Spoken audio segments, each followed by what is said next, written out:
Welcome back to Unplugged with Buddyred. Let's get into it. Good morning, afternoon, evening, and welcome to Unplugged with Buddyred. I'm Buddyred, and this is my guest slash sometimes co-host, Cov. Hi. And today we're going to be speaking about our gaming roots. Just episode 1. Let's get to know us, and I figured going from the little ground up is one of the best ways to do it. We're learning on the job. So, I don't know about you, but I started with Nintendo. I started with the GameCube. That was my first console. Oh, you started with the GameCube. Yeah, I was a late bloomer. We didn't get video games for Christmas or anything until I was like 8 or 9 or something like that. I don't think I ever asked for video games until I was probably about that age, but I had I shouldn't say I had. My dad had the Sega Genesis, and I would play Sonic on that very rarely. And then the first game I really remember playing was like the old school Kirby on the old Game Boy Color. I played your first real play was like handhelds. Oh yeah, I was entirely handhelds for a long time. I don't know how long, but I was a majority. Even when I had a console, I still kind of stuck to handhelds. My dad had a PlayStation 2 as soon as it came out, and he played GTA and all that stuff on it. Oh, but he wasn't a real big gamer. He was just very extremely casual. Yeah, I think where we differ then, because my parents definitely did not play video games at any point. I don't think even in their lifetimes. I think the oldest thing I remember having or seeing was like a Game Boy Color that we dug out of like a box from the attic or something. And I think the only game we had on it was Tetris. And other than that, I don't think my parents ever Tetris played. Is such a banger though. Yeah, on the Game Boy Color, yeah, Tetris is not bad. I forgot about that. Yeah, Tetris was one that my dad I think my dad would play that. I think my dad got it just so he had something to do while he was on the shitter. Right. I think that's what a lot of people in that generation did, though, right? Like they played that as an entry level game. Yeah. Yeah. So he played. I think that was just while we had it. He had a pack of batteries. It was game. It was like a nightstand type thing, but you could it was like an IKEA quality. It was just like a little hutch that went in between the shower and the toilet. So it would hold like the extra toilet paper and stuff. And then on top of it, he had a pack of batteries and a Game Boy. He had everything. He was ready. And I think a crossword or something that was laid on. So it's like how most people have like a bathroom book, but you guys had a bathroom Game Boy. I guess, yeah. I don't hate it. I couldn't even tell you the last time I thought about this either. Like this is all just kind of coming back to me. It's kind of weird. But yeah, so I guess I started with, I didn't really touch that one too much, but the Game Boy, what came after the Game Boy Color? What was the little purple like rectangular like horizontal one? You know what I'm talking about? I don't think so. You know what we need is like Game Boys. We need a assistant person to like do all the Googling and stuff. Because it wasn't the Game Boy SP or the Game Boy Color. It was the Game Boy Advance. I remember it being purple. Yeah, did I say purple? I was looking at pictures of blue. Well, there's a clear one, and then there's a purple and black, and a purple black. Mine was definitely like a dark purple though. Yeah, I know the one you're talking about. Look at these images.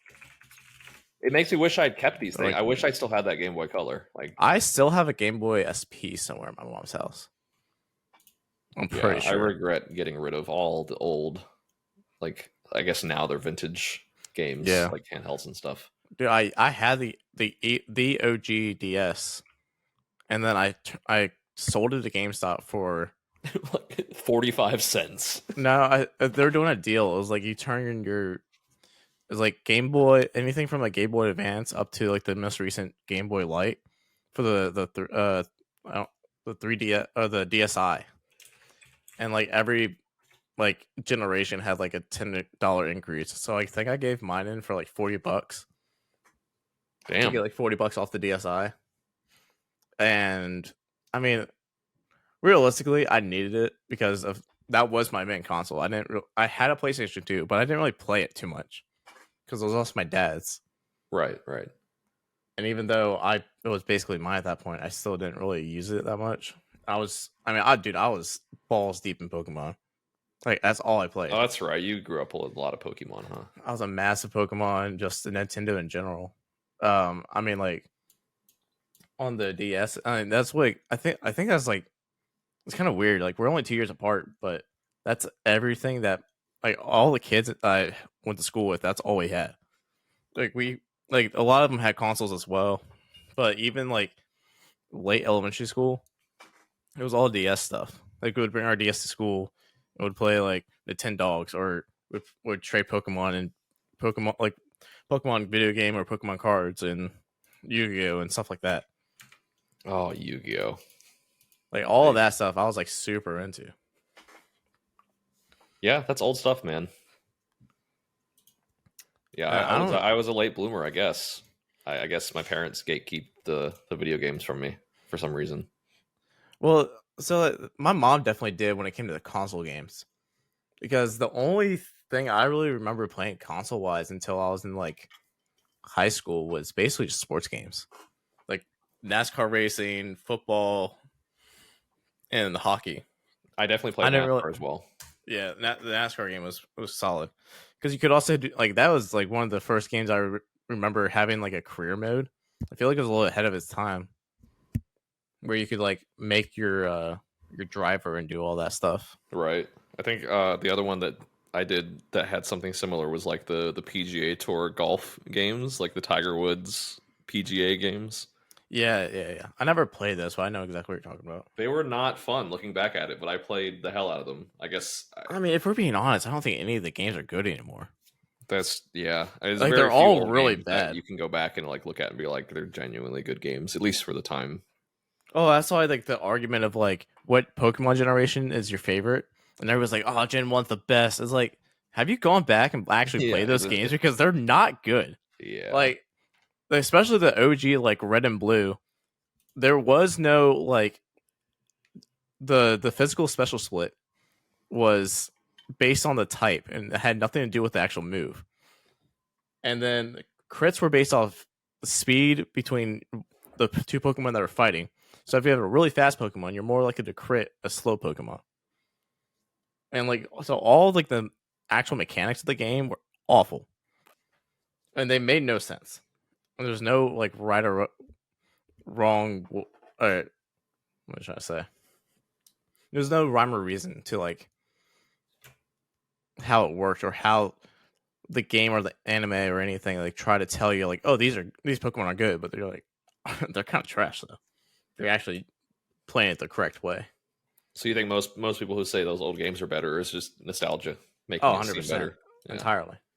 No, I feel that because I'll sometimes go back and play a game after 5 or 10 years or something and be like, I can't wait to boot this up, and then I play it and it's like, this is shit. This is not good. Well, I did that. I've done that with Pokemon for sure. I mean, I think the only things that really hold up are kind of like platformers, like the old school Mario and like Kirby stuff, because they're just platformer games. They haven't changed over the years. They're still kind of like the same basic blanket with more pizzazz on it, I guess. Just now more advanced, I guess, yeah. But when it comes to stuff like Pokemon, like there's massive differences in the way that combat works and the way that the story is. I mean, you can run through Red and Blue in like 8 hours. Well, maybe not. Maybe like 10, 15 if you're not really trying to speed run it. But the new games, I mean, I guess they're probably all about the same if you really try to like go as fast as you can. I don't know. I haven't messed with the new ones a lot like that. I have absolutely zero clue because I don't know if I've ever played a Pokemon game in my life. Are you serious? I maybe picked up my little brother's DS or something and did something at one point, but I don't think I've ever really like actually played more than just a couple minutes. Yeah. So what did you play on? So what about you? You started with GameCube. Yeah, so I started with I think GameCube, and I GameCube. vividly remember the very first game I ever got because we got the GameCube for Christmas one year, and I think we got like one game with it, and it was this Tarzan. It's like called like Tarzan Into the Jungle or something like that, and it was just a Tarzan game where you're like jumping around in the woods and surfing on logs and shit. Um, it was pretty bad. Like it wasn't very good. It was really frustrating. And yeah, so we just started with that, and then I think like every Christmas and every birthday we would just get like a new GameCube game. And I don't think we ever like at this point we didn't have like a computer, so there was no, or like we had a family computer, but like I wasn't constantly online, so I didn't know what games I wanted to ask for. So it wasn't until like my parents just randomly found a game that I liked that I got one, and one day they got us Legend of Zelda. And I had no idea what it was and started playing it and loved it. So I think it was just a chance of them like picking out a random game and just hoping we liked it. I never played Legend of Zelda until I was in high school, I believe, when they were putting remakes on the DS. Because I never played them as a game.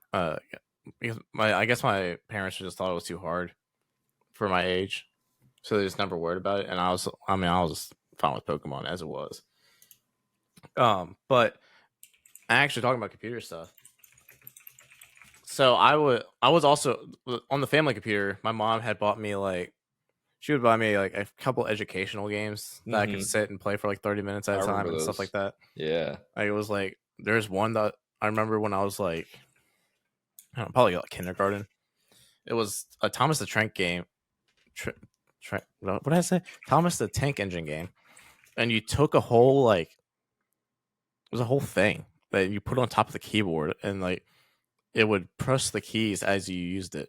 So like if you're trying to steer, it would just come down and hit the A and D keys and steer with that actually, or whatever it lined up with. the Railway Adventures PC game control. Yeah, this is crazy. And so I used that, and that was like my first like computer game, I guess, but it was nothing more than that. But then I got into Webkins. Oh no! Webkins, I sank hours into. Oh my god, Webkins! Because Webkins I played probably until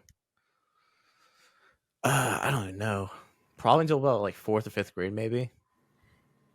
Because I would play that with my sisters. Is that the one where you had to buy the plushes to go with it? Yeah. Oh man, you bought the plushes and you got the little code off their. That was a genius idea, honestly. Oh yeah. Dude, I don't know why we haven't seen something similar to that, where like you have to buy a physical product in order to unlock something. I mean, they have done stuff like that, but that was like the core of the game was buying. I know, like I think it was like Neopets tried to do it, and they kind of did all right, but nobody could really stand up to Webkins and like what it built. I mean, it's like there was no really cartoon BR before Fortnite, but now there's a whole bunch of cartoon BRs. But none of them can hold a light to Fortnite or anything like that. And it's like that in a lot of ways. There were other other MOBAs that had came out, but once League came out and really took the reins on that, Dota 2 is really the only thing that can keep up with it. All the other MOBAs that have tried to come out since then just fall to the wayside. I think it's kind of the same thing. But then Club Penguin. Holy. I never really thought about online games that I played. I didn't either. As we started talking about it, when we started talking about like our first games, I totally forgot about like the PC games, because a lot of them, like you said, were educational. So I didn't really think about like them as games. But Club Penguin was one that I really jumped into. That I obviously knew that I was playing with other people, but I don't think I ever clicked that I was playing with other people. Oh, that part clicked for me for sure, dude. Club Penguin. Oh my god! I just knew that inviting if I people said over to your igloo, hey girl, you want to come over to my igloo? Well, like I understood, like you can't be like mean to other people or you get banned, but like I don't like, and I had friends that would play on it. I used to love. I played so much Club Penguin in elementary school. They had this like newspaper thing that came out in Club Penguin, and every week you could like submit questions, and it was like every Thursday or something they published the newspaper. So every Wednesday night I would stay up until the newspaper got published to see if my question was included in the I did the exact same thing, dude.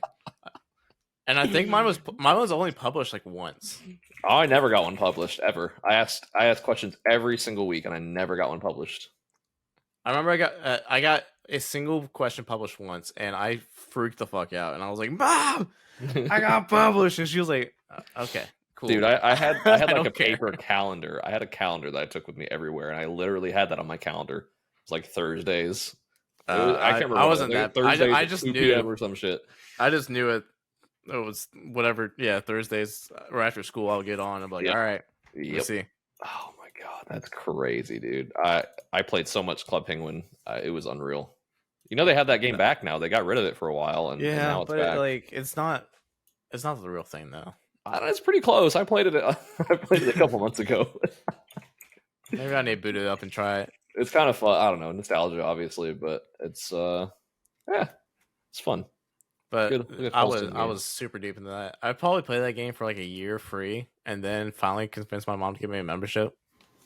And she was doing it by month. Yeah. And I was like, "Mom, think about this." I was like, "If you get 6 months, it's like 20% cheaper."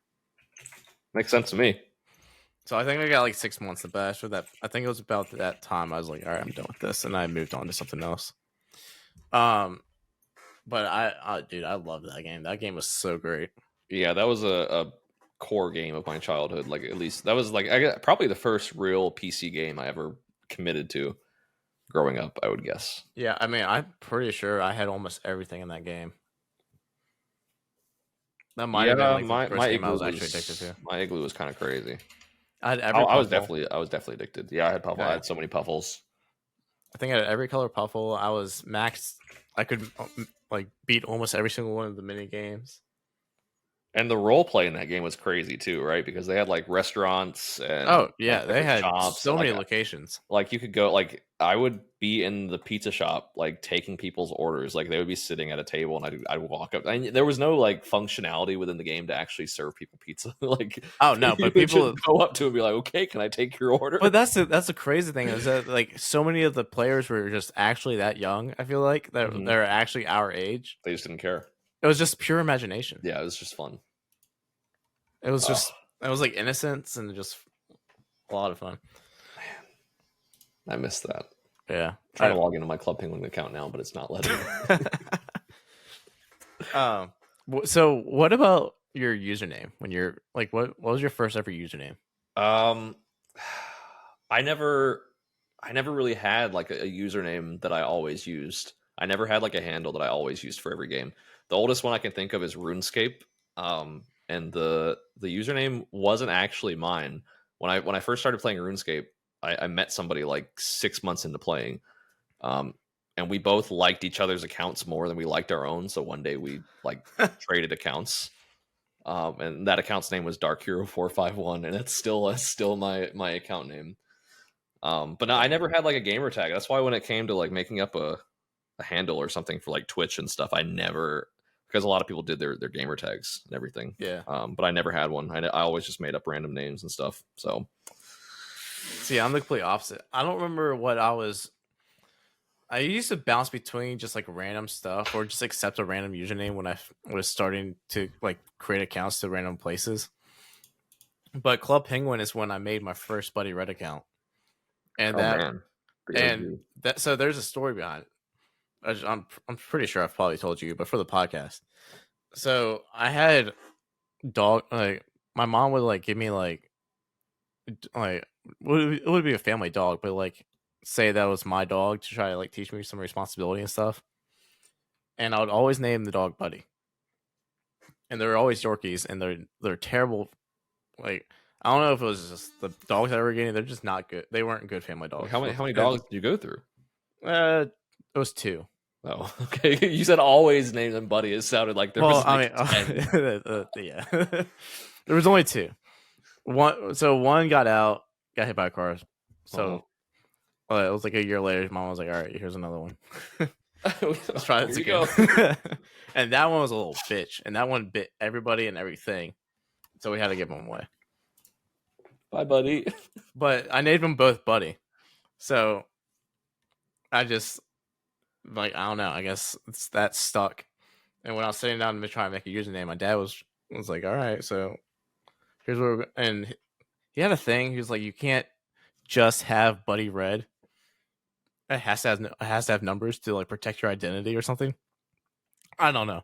Is what he said. So I don't really know why I had numbers, but he just like the zip code of like what the town I was in at the time, which I don't remember what it was. Wait, so it was like Buddy Red like 22 something. Wait a minute, hold on. He wanted to protect your privacy, so he made you put your zip code at the end of it. And it was every number except for the last. That's so funny. So it's like that line. It made no sense. Looking back at it now, it makes absolutely zero sense. But so I did Buddy, and then red's my favorite color, always has been. So I just did Buddy Red, and it's just stuck. I've done Buddy Red in almost everything, as far as I can remember.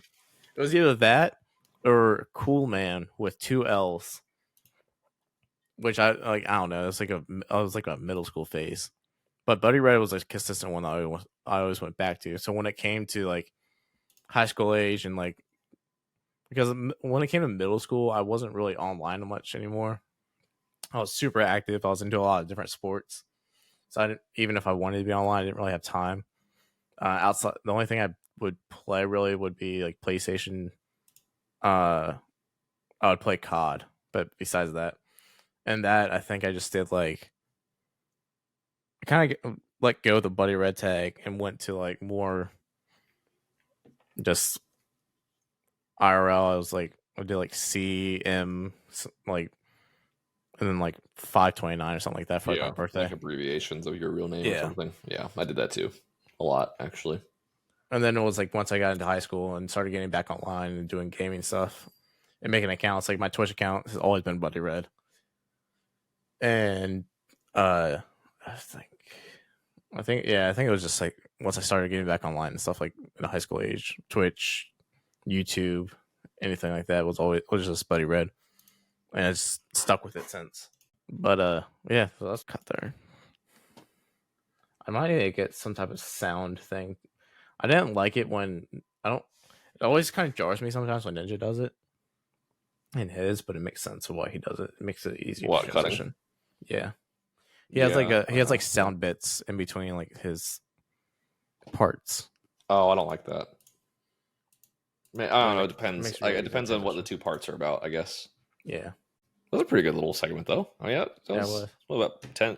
Oh, we're at 23 minutes already. Damn. We're flying, bro. I thought it was like 10 minutes long. That's crazy. All right. So how about you? So we just went over all of our childhood gaming, but how do you think that shaped how we are today with our games and what we play? I think nostalgia plays a big role because now, like, Legend of Zelda is definitely like my favorite game growing up for sure. And now, like, anytime that kind of game drops, like, I'm gonna want to buy a Legend of Zelda game regardless, even though like some of the more recent ones I haven't loved completely. I don't know. Like, I guess you kind of stick in your ways. Like you played Pokemon growing up, and you still like Pokemon. I never played, so I don't. Like Pokemon so much I have a Pokemon tattoo. There you go. Yeah. So I don't know. I think I'm not sure. I think especially now there's like so many new games that come out on a regular basis. Like there's a huge number of games that just randomly drop. So it's kind of hard to see like how older games affect that, because it's changed so much, especially with online and multiplayer games. Because I can't remember the last time I really played a single player game, and that's all I ever played growing up. Yeah, that's basically the same for me. I was almost entirely outside of like Club Penguin and Webkins and stuff like that, and eventually COD when I got into that. It was almost entirely like, it was all single player games. I played a lot of single player games. I think it is interesting going back and comparing experiences like with the same games, because I was thinking about this the other day when we were talking about subjects for the podcast. The first Zelda game I played was Ocarina of Time, and the first temple you get to is like the big Deku tree, And I remember as a kid getting to the very end of that temple and getting to the boss room, and I just got stuck. And I was stuck for like days or weeks in the boss room because I didn't know how to start the boss fight. And so looking back at it now, it's so stupid. But I finally figured out how to do it when I had like my cousin randomly came to visit, and he walked in the boss room and just looked up into the sky, and the boss was like this spider thing that was hanging from the ceiling. And as soon as he looked up in the sky, it started the fight. And I was like, dude, I know exactly what boss you're talking about. So I look back at that now and I'm like, okay, obviously I was a little kid, so it's like kind of excusable, but it's a totally different experience now because there's not that kind of like, I don't know, that inexperience and that like lack of attention to detail that children have playing games. And so we experience it a lot differently. So here's a question on that though. Do you think the kids now have the same issue as we did because of the internet difference? I think because now they just look it up. Don't they either look it up, or games are just more self-explanatory? Because looking back at that game, like it was an actual spoon feed games a little bit more. It is a puzzle, but like if I had been paying real attention back then, I would have heard the spider sounds and I would have recognized that throughout the temple there's spider webs everywhere, so it's obviously something related to spider stuff. Yeah. And so like looking back at it now, I probably would have gotten it. But I feel like now in games they spoon feed that kind of stuff a little bit more because they don't want people getting stuck on like really dumb things like that.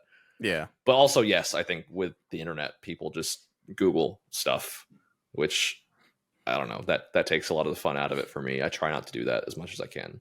Like I haven't Googled a single thing for the Tears of the Kingdom yet at all, just to try and experience it like how they intended. I don't think I really had to look up anything outside of when I got lazy when I was trying to do a bunch of the shrines. Mm-hmm. But like when I was just straight playing through the game, I don't think I needed to like really look anything up or that was really an issue. Yeah, the newer games seem, I don't know, maybe it's just again like being an adult, but the newer games seem a lot easier. Like the newer temples seem, and maybe it's because I've played so many Legend of Zelda games, I get how the puzzles work and like kind of follow like their design method of levels and stuff, but it does seem a little bit easier than it used to. I'm not sure why. Maybe I'm just really smart now. That's probably so. Yeah, no, that's definitely it. Actually, I'm just too smart for my own good. I mean, if that's what you need to tell yourself to sleep at night, sure. Sleep at night? I'm playing video games at night. What do you mean? I don't sleep. I'm a gamer. Sleep? Oh man, yeah, it's changed a lot. It's different. Yeah, it definitely has. I'm really interested to see like Clapper's kids grow up and watch my own kid grow up. Just to see like the differences from then and now. It's gonna be crazy, especially because I mean you're not gonna have your daughter for what 3 more months or something, so it's gonna be mid 2024. So she's not really gonna be gaming until like 2030 probably ish. Dude, that's so weird. Like it's so weird, dude. Like what is technology going to be like in 2030 for video games? It's going to be insane. Dude, my dad is she going to grow up just playing VR? Like I mean maybe. I mean my dad grew up playing Atari. Like his entire experience growing up playing video games was like Pong. Yeah, which have like 2 megabytes of memory or something, you know what I mean? Like, yeah, exactly. And you're playing on a PC that has not only like 16 plus gigs of memory, but you have a graphics card that also has its own dedicated memory and like terabyte hard drives. So I can't is all just so I can play like 10 years. Like a simple game too, and all aspects of what today is. Yeah, it's going to be different. So I don't know. Like those kids are going to grow up probably playing the most insane games. I think. Oh yeah. I don't know. I think VR will be one of them. I don't know about in 2030 if it's going to be good enough to be like the thing. I think it really just depends on price point. And now that Apple's getting into the space, Apple might be able to push it a little bit better. Well, Apple hasn't. I don't think Apple is really good at pushing the gaming aspect, but no, they're going to be a while before they do that. But I think when it comes down just to the raw technology, Apple might be able to mainstream the VR stuff a little bit more. I think it's going to take like Ready Player One type technology before it really takes off. Like Oh, some kind yeah. of pad you can stand on and like run, or Which they like already there have, are but that's like online type stuff. Yeah, they do, but they suck massive ass. thousands of They're not setups even too. that good either. Like they're so expensive, and they're not. The only way to play VR right now, like super immersive, is in like a warehouse that has no like nothing in it, like so you can run around. Like Yeah, that's the only way, and even that is limited still. We need Sword Art Online VR. That's what I need in my life right dude, now. I might just disappear when that if that ever becomes a thing. Oh, I would surely have a problem with how much I'm playing that. If that was a thing, I would 150% be addicted to it, like right Oh, out of the gate. I I would mean, not stop playing. I just don't even know if like I'm pretty sure I just disappear. Yeah, no, I would Like no be. job, no nothing. Just Yeah, exactly. find a source of power that won't shut off on me and Yeah, never come out. yeah. I would sell everything that I have, and I would buy a little piece of land and put a tiny house on it, and have all I pay for is electricity and internet, and I would just play that. That's yeah. I would have severe addiction to that level of VR, 100%. But it would be cool, man. I I would love just that. like, is that actually possible? I think so. I think eventually, because we already have like brain interface machines that just aren't very good. So I think like at a certain point, it's going to be possible. I don't I don't think it's too likely that it's going to be possible in our lifetime, at least not at that level of quality. I don't know if it's going to be possible in like 2 lifetimes. If we're being honest, Maybe not. I don't know. Like there's probably some huge like technological barrier that we're not even aware of related to like brain interface machines. oh yeah. I mean, I think that really does come. That's where the blockage is going to be. Oh, it's got to be. Yeah. Like we don't. I don't think we actually have a full understanding of the brain either. Oh, definitely not. No, we have zero understanding of the brain really. Because I mean, how many like terabytes is your brain capable of? I don't even know. I don't even know how we measure that, to be honest. It's got to be what's after terabytes, flops, Petabytes. petabytes, teraflops, All right. something. So according to Google, the first thing that pops up it says the estimated human storage capacity is somewhere between 10 to 100 terabytes. That's it. Terabytes. That doesn't seem like a lot. The full spectrum of guesses range from 1 terabyte to 2.5 petabytes. I don't know. I feel like the other thing is like I don't think we can directly correlate the way we store data on computers with a brain because like a movie takes up gigabytes, right? Like a movie is going Yeah. to take up 3 to 10 gigabytes or something. I don't know, but we can't. Even if we've seen a movie and we remember it, like we can't store the movie in our head. Like we can't. We can maybe remember it and we can remember the script Well, I mean, I think and the that's part of it scenes. too. Is we memorize aspects, and Right. the It's more there's no detail or or a lot less detail. I guess more of the thing is how much do you actually retain that you're just not able to recall. Right. Right. Stuff that's like hidden or like in the deep recesses of your That's like brain. a massive rabbit hole that we could probably do like a whole series on if we really wanted to. Oh, what like the whole we only use 20% of our brain or something like that. Oh yeah. But the thing is too is that every century or whatever, it's like the new or however long decade. No, not how long is a decade? 10 century, Mhm. century, 100 years. Yep. Yes, it's like every century that set of human is like entirely more advanced than the last. Oh yeah. But then and I'm pretty sure it's even comparable to brain size. Don't quote me on anything on any of this because obviously I'm not a doctor. But it's like it's kind of just crazy to think about.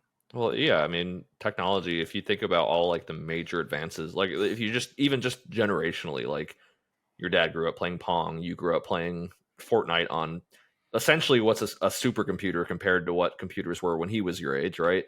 Oh So yeah, like I mean, the level of advancement between now and your daughter being like 20, 25, it's got to be like a huge jump. oh yeah, it's gonna be something massive. I'm sure. My thing is, when does holograms become like a possibility for games. Like, yeah, like I what do feel you mean like holograms. I think holograms will be more realistic before Oh, you mean VR. like a large area hologram where you can Yeah, like that's probably close to being possible now actually. Because we have holograms. It's probably, just not like super immersive. They or have at a lot of least like hologram holograms that like are reactive to things. yeah, they have holograms that are like they have to stay within like the bounds of a very small box or something like that, or like on a Yeah, stage.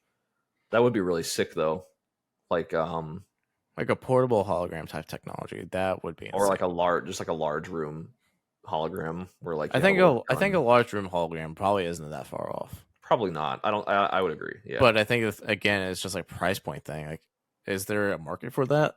I don't know. Well, that raises an interesting question because as technology gets more advanced with gaming and it becomes less and less realistic for an individual to have the hardware required to do it, are we going to be shifting from gaming being like a thing that you do in your home to gaming being a thing that you go out somewhere and do at a place that specializes in because they have VR places now because Yeah, you can't not everybody can afford a headset because they are kind of expensive, or B, have the space to actually use it. So, like, are we going to be, instead of like playing the latest games on our couch, are we going to be going to, a video game place that has like tons and tons of hardware and high end equipment to play? I mean, I also think that it depends on like. I wonder like how much of society might play into that as well, because you can get because like I don't. There's not a lot of like gaming cafes here in the States, No. or just gaming focused areas. Which I mean, we have them, but they're not like super popular. Not mainstream. It's Yeah. a lot more like you get a console and that's your home. That's what you play at home, and that's what you use. And then you take the next step, and then you get your own computer. Unless you live in a place like New York or LA that might actually have the capability of having a gaming cafe because they'll actually have the people to bring in to afford it. It's not really realistic because, I mean, a lot of the U.S. is small towns. You're not going to Right. have that. So, like me, I live in a small town. I have to have my own computer. So I wonder when we get to the point of games just being so advanced and so like resource intensive that the bottleneck is no longer the technology, but the bottleneck is the ability to get that technology in people's hands. Like if we get to the point where, hey, we have this game that's super advanced, but no one can run it because it requires like a supercomputer, and no one has that in their living room. Yeah, we're getting deep. Yeah, yeah. Deep Yeah, I don't thoughts. know. Deep thoughts with I Buddy Red think and I Covington. think we'll first see the impacts in places like Korea because Korea has that population in society.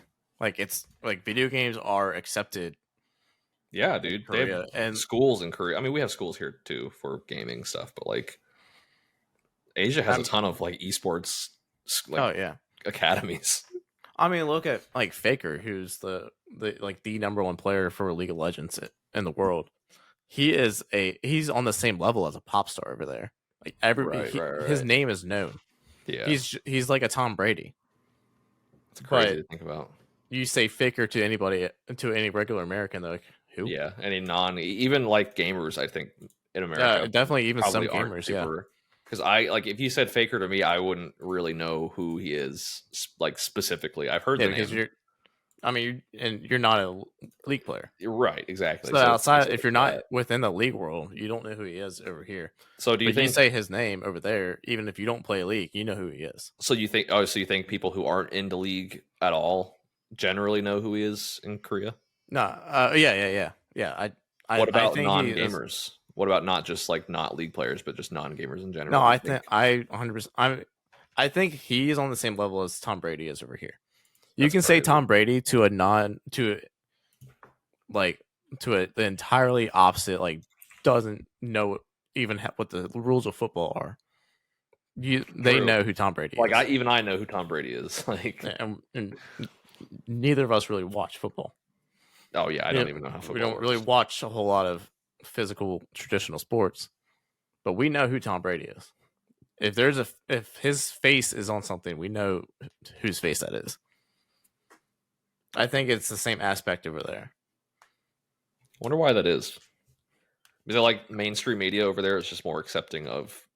I think that's gaming? mainly what it is.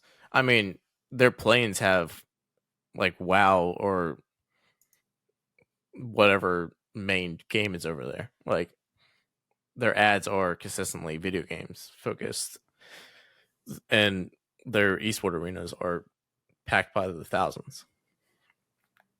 Our biggest esport arena for a regular season game, for like, I'm just going to use League because that's what I watch and know the most about. I'm pretty sure our LA arena holds 100 people. For this tweet from an esports writer puts Faker in the Elite Four of South Korea, of like 4 most recognizable individual or like groups. Yeah, so it's him. Probably. There's some soccer player that I don't know, a picture of the Stray Kids, and then some other like old guy that I don't know. That's crazy. Yeah, I mean, so I was watching LS, he's a League content creator. He lives in Korea, and he was talking about how he's like, this is a apartment complex where like all the K-pop stars and everybody, like all the top one, like a lot of the people, like the top of the cream of the crop people that are richest in the country. This is where they live. They have their own separate like market in the like underground, that's the crazy. Apartments, like all that type of stuff. So they don't have to go to the outside public, and he lives in there. What the hell? That's nuts. Do you know what that's called? I really want to look at that and see what. I can't remember the name of it, but it's like, but even our most successful esports player here, I mean, outside of like Ninja, who I won't even call him like, I don't think there's an esport pro that can purely just be a pro player without being a content creator and be recognizable. The only reason Ninja is even recognizable to a non-gamer at this point is because of what happened to, I mean, because of his hair, his appearance is different, and because he's really the only gamer that's really been anywhere. He's only one of the only ones that's been on like SNL, or not SNL. Fuck, what's it? I know you like just some of the night, all the night shows, yeah, talk shows. He's been on Ellen. He's been on Family Feud as a celebrity, and not as a celebrity as well. I think. Well, yeah, that's crazy. He's been on that. And when he was on as a celebrity or as a non-celebrity, just with his family, he said that he was a pro gamer. Yeah, that's true. Yeah. He was like, "What do you mean you're a pro gamer?" He's like, "I'm a pro gamer. I go travel tournaments and play in them and make money." I'm pretty sure Steve Harvey kind of laughed at him too a little bit. He did, and then and then when he comes back as a celebrity, he goes, "My son like trolled me for like not knowing who you were." Yeah, that's nuts. It's like, you're one of the best and stuff like that. As much as I like, and I really don't think without being a content creator and having your face like that, you're not recognizable here to the general public. Yeah, I can't think of any gamer or content creator that we would know of that would be recognized by anybody, like just about anybody. I mean, we can take one of the, I'm just going to keep using League, or like even let's say, or even with Fortnite, Booga, 16 years old, I think, or something like that, when he won the World Cup, like the one and only Fortnite World Cup. Yeah. And he was like, cool, just made a couple $1 million as a 16-year-old, graduated high school, and nobody in the general public knows who the fuck he is. Yeah. Yeah. And he wasn't going to the talk shows and all that stuff. He just got his $1 million, and now he's a content creator because there's nowhere else for him to go. And I think he just didn't capitalize on it. I mean, he capitalized on it in the way of content creation. He has thousands of viewers every stream, to my understanding. I don't watch him, but like they're like nobody cares. Yeah, I don't know what happened with Booga. Like he had a good opportunity. Trajectory. I've never really watched his content though. Like I I don't haven't know. either. Like maybe he's just not a good content creator. Like maybe he's just a good gamer and like maybe he's not super entertaining or something. No, because I think he has numbers. But I think it's just the way that even though because he's in ads and stuff. Like I see him in ads all the time. Currently, he's staying at 3,000 viewers. He's been live for 4.5 hours. Yeah, I mean that's not bad by any means at all. And he's playing with 72 hours in EMAD. So like, his numbers are there, and that's purely just based off of that one time. Basically, yeah. I think he tried. Maybe I don't know. I don't want to speculate and say what he did or didn't do, but I feel like he either didn't capitalize as much as he could have. I mean, he's either also because 16. he didn't want to. Yeah, that's the other thing is like maybe he just couldn't. Like being a kid probably got in the way of being able to do stuff. Like Ninja was what 25 when he really popped off. Yeah, something because like I think he's like he's in his early 30s now. Yeah. So yeah, he had much more opportunity, and Ninja like really capitalized on everything that he possibly could. Yeah, with like products and sponsorships, and he has a podcast now. He has clothing lines. He does a lot, and it's kind of crazy. Yeah, I mean, and then like Tim the Tap Man, he's been doing really good stuff now too. I think the agenda is changing for society as people are realizing, because I mean, here's the thing, and just the 100% truth, gaming is the biggest industry in the States, even though people refuse to recognize it. Oh yeah, but we don't get the recognition or the not yet appreciation. But I think that is slowly starting to change. Of boomers talking about how video games are so unhealthy, and which it's a valid concern for sure. But there are those concerns. Like yes, it can be unhealthy, but at the same time, if you use it the right way, it can be extremely healthy, and it can be actually used as an entire career. Which, as a kid, I kept hearing that so much that it was just like it doesn't go anywhere.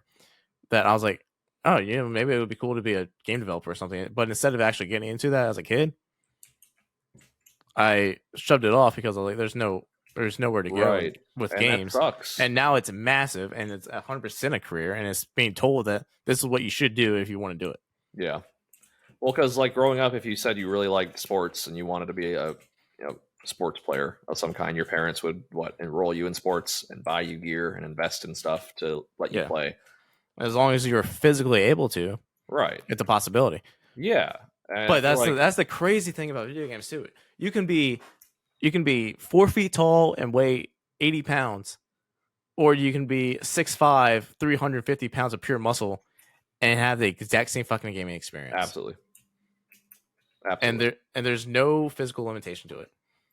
There was a guy on FlyQuest for League of Legends and the 2022 season from France, and he had all these like physical bone diseases and all this shit. Like his chest was like, I can't remember his name off the top of my head, but he just had like, there's no way that he would ever be an athlete, but he was making millions as a pro.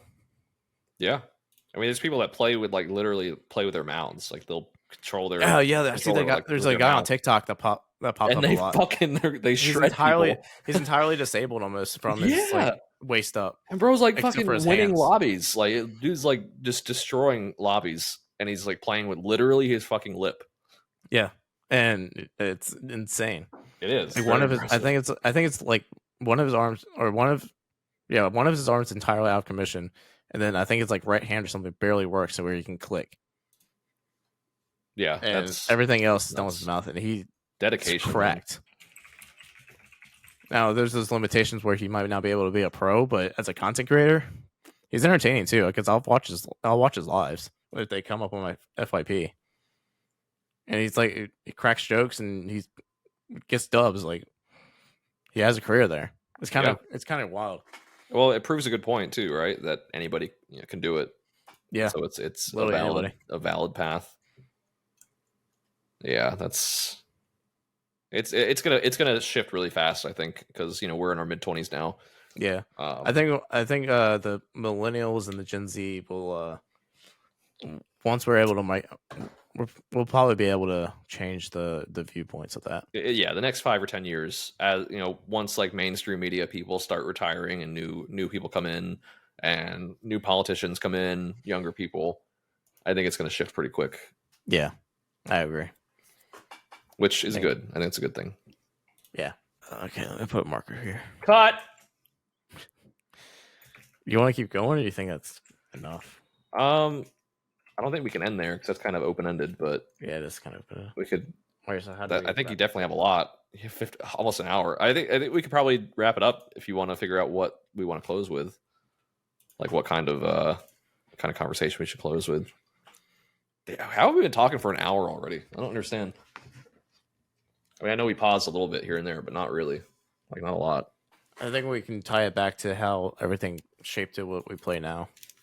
Yeah, I couldn't really think of that. I don't know. Now I'm just a degenerate gamer. All right, just shape to bring us back into the main topics and to wrap it all up. So we talked about our roots and how we came up in gaming and then went past that and talked about the future. But how do you think what you played as a kid has shaped to how you are now with your gaming and what you play and how much you play and just everything in general? I think going into this conversation, I thought I could put that into words, but I don't think I can. Honestly, like I think I really don't either. I think games change faster than we can adjust ourselves to even be affected long term like that. Like I think games have changed so much between my first video game and the games that I play right now that I don't know if I can like correlate the original games with like how I choose my games. Like you and I both had very different starts with gaming, and now we both play kind of sort of the same games. Like there's a few games that we don't share, but like mostly we play the same ones. So I don't know, man. I going into this conversation, I thought I could definitely like draw a very clear line of how it shaped my current experiences. And I probably could if I really like. I'd probably have to put it on paper, like draw it out. But I don't know. I'm gonna be honest though. I don't know if I could even with that, because here's the thing. I mean, I started with Pokemon. I started with handhelds, and I started with Nintendo strictly almost entirely, and sport games on console, and then eventually I went to COD as I got older. But I wouldn't even have called myself a big gamer until I was basically in college. Yeah, me either. Like I think, yeah. And I might have been that freedom. My mom was pretty strict overall, so she wouldn't let me just be a degenerate and just sit there and play for hours and hours on end. But my childhood best friend, that was still like 2 houses up the street, had all the games, had the Xbox, played all the fucking time. But as far as I know, he's just a very casual gamer now. I don't talk to him a whole lot, but like he's not a gamer to the aspect that we are. I wonder if that's the connection then. Like people who grew up with unlimited access to every game and always had the new stuff, maybe burnt out at a certain point. Like maybe they got to high school and college and said, okay, I got other stuff to do.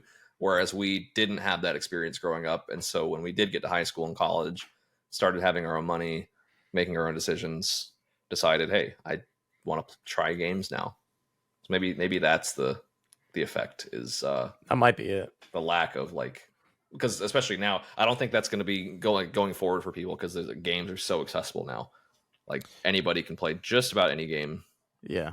I mean, I want to say that's like, is that black and white? Because there are people like, I mean, I listen to like, I keep using Ninja as an example just because I listen to his podcast the most currently. But he talks about how he grew up and stuff like that, and he was like, oh yeah, I've been gaming since I could game, and he still games. That's true. Hours on end every single day. So I really think it depends on the person, but I think there are the aspects of people that burnt out. And since I never had the chance, well, I also didn't want to as a kid. Which is kind of weird. Like I just wasn't into, like, I would play a lot of certain games, but I wasn't constantly gaming. Yeah, I didn't really care as much. I definitely played a lot of RuneScape growing up, but I would say I had dabbled, and I was extremely casual. Yeah, me too. But now, all I do is create content and play now games. I call myself a gamer. Yeah. And I almost identify myself entirely as a gamer, almost before anything else. Yeah, I would say the same probably. If I had to give myself a label, I don't know if I could come up with a different label other than gamer. Like there's obviously other things about me, but yeah, but actually, you know what it might be? Is probably a sense of community. Yeah, I definitely grew up not playing. I don't think I really played with other people, honestly, until Twitch became popular. Yeah, because we both played those solo games. Yeah, which might be why we weren't addicted to the games as much as we are now. And now that we have the sense of community, we're consistently online. We're always gaming with our friends.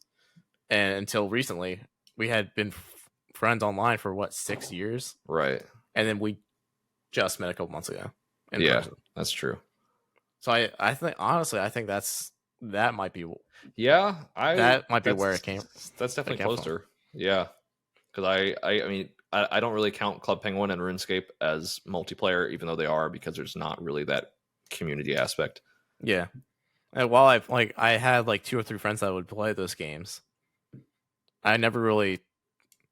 I didn't get on for them. I got on for myself. Exactly. And there was no like Discord where, I mean, what would we have back then? TeamSpeak and Skype, I guess. The only thing I would ever use was Skype. Yeah. But even then, I didn't use anything else. And yeah, we weren't hopping in calls with our friends on Skype to play GTA or COD or something. Yeah, I was like just texting them and like talking to them that way. But I was usually outside or I was fishing or something. I was a lot more of an outdoorsy person. Me too. As a kid, yeah. and just sports in general. That's where a lot of my friendships came from. So it's super. So maybe it is the aspect of the internet and being able to almost every game at this point being entirely online based that has caused our differences from being single player games to multiplayers. I think you're on the right track.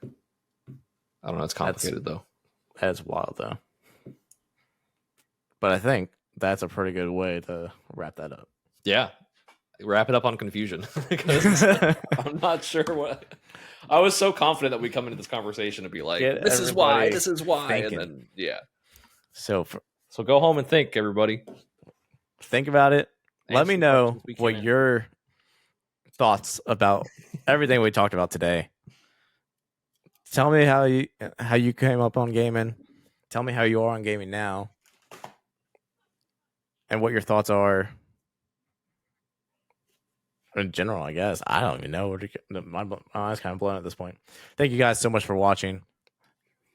Put a comment, leave a rating, and I hope you guys enjoyed our little brain dump, I guess we could call this. And I'll see you guys in the next episode. Hooray!